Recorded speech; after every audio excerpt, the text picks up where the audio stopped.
कृष्ण भगवान की जय, राधा रानी की जय, बरसाने वाली की जय, मोहन प्यारे की जय, जय जय श्री राधे, जय जय श्री राधे, जय जय श्री राधे श्याम। सुंदर अशा प्रकारे भीष्माचार्य पितामहाने भगवंताची स्तुती केलेली आहे पुष्पताग्र छंदामध्ये। आणि भगवंताला सांगितले की देवा, मी एक मरणासन्न मुलीचा एक म्हातारा बाप आहे, माझ्या गौऱ्या मसनात गेलेल्या आहेत, पण मरते समय माझी एक इच्छा राहिली अपुरी, मरते समय माझी एक वासना राहिली।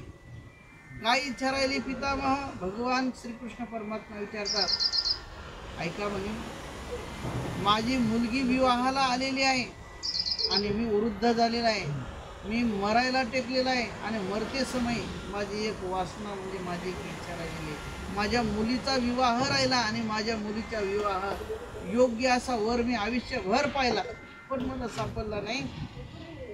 आता तो सापडला, माझी मुलगी मला देण्याची इच्छा झाली, पण तो वर स्वीकारेल का नाही याची मला चिंता आहे। म्हणून देवा, देव म्हणतात मग तो वर कोण आहे? देवा, तो वर म्हणजे तुम्हीच आहात आणि तुमची मुलगी, हो माझीच मुलगी आहे तेवढ्यामध्ये। मी म्हणतो, अहो पितामह, तुमची मुलगी, अहो तुम्ही तर ब्रह्मचारी आहात ना, तुमचं नावच आहे देवव्रत, पण देवव्रताचे तुम्ही भीष्माचार्य झाले कशामुळे? तुम्ही आपल्या बापाचं लग्न लावून दिलं, तुम्ही भीष्म प्रतिज्ञा केली की शंतनू राजाचा हा मुलगा देवव्रत हा विवाह करणार नाही, अजन्म ब्रह्मचारी राहील आणि हस्तिनापूरचं रक्षण करेल, राजदंडाचं रक्षण करेल, ही माझी भीष्म प्रतिज्ञा आहे। म्हणूनच तुमचं नाव देवव्रताचं भीष्माचार्य झालं आणि तुम्हाला तुमची मुलगी कोण म्हणतं? भीम भीम। अहो देवा, तुम्ही पितामह, तुम्ही तर ब्रह्मचारी ना, आणि तुमची मुलगी कस काय? म्हणजे याचा अर्थ बाळाचे बाप। वा रे वा। पितामह म्हणतात, ए भीम्या, तुला म्हणलं होतं ना मधात बोलायचं नाही, आता देवाचा माझा संवाद आहे, दोघात तिसरा आणि आता सर्व विसरा, इथून पुढे बोलू नको। माझी मुलगी कोणती आहे देवाला माहिती आहे, देवा माझ्या मुलीनं तुम्हाला पसंत केलेलं आहे, म्हणून माझ्या मुलीचा स्वीकार करा। भगवान म्हणतात, तुमच्या मुलीने मला पसंत केलं? हो। सुंदर अशी स्तुती आहे, मजेदार भीष्माचार्याने केलेली। भीष्माचार्य बोलले, भगवान म्हणतात, कोणती आहे तुमची मुलगी? भीष्माचार्य बोले, श्री भीष्म उवाच, माझी मुलगी कोणती आहे का? इतिमती रूप कल्पिता वितृष्णा भगवती सात्वत पुंगवे विभूर्मी स्वसुखमुपगते क्वचिद विहर्तुं प्रकृतिमुपि यशु यद्भव प्रवाह।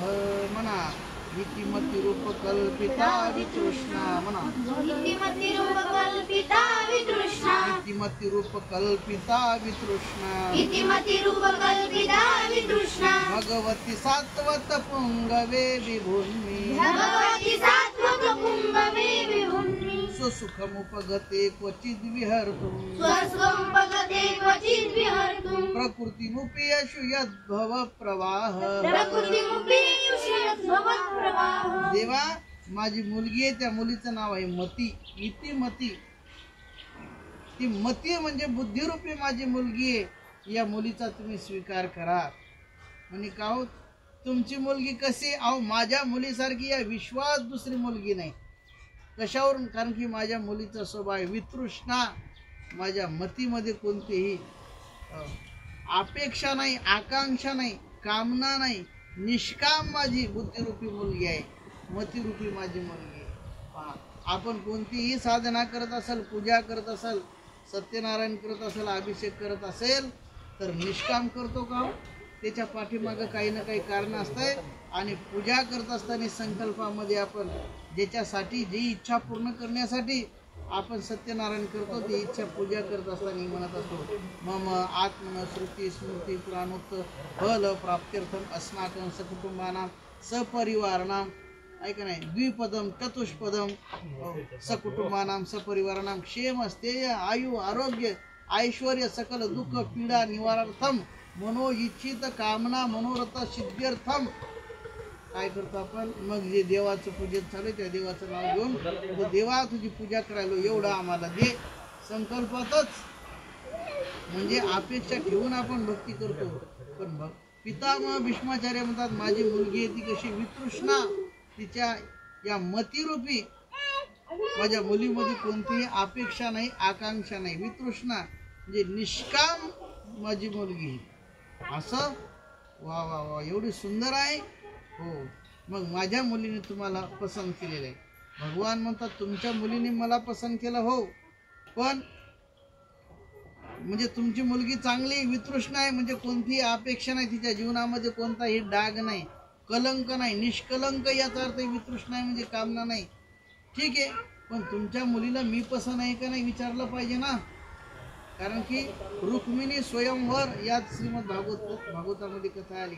स्वयंवर म्हणजे मुलीने आपला वर शोधला पाहिजे. तिला तो अधिकार आहे. बापाने विचारलं पाहिजे बाई तुला हा मुलगा पसंत आहे का. मुलगी जर म्हटली हो मला पसंत आहे तर त्या मुलाबरोबर विवाह करून दिला पाहिजे. बापाच्या पसंतीचा नाही. मग मुलीला विचारलं बाई तुला नवरा कसा पाहिजे, मुलगा नवरा म्हणून. मुलगी सांगते पहिल्यांदा मला सुंदर मुलगा पाहिजे.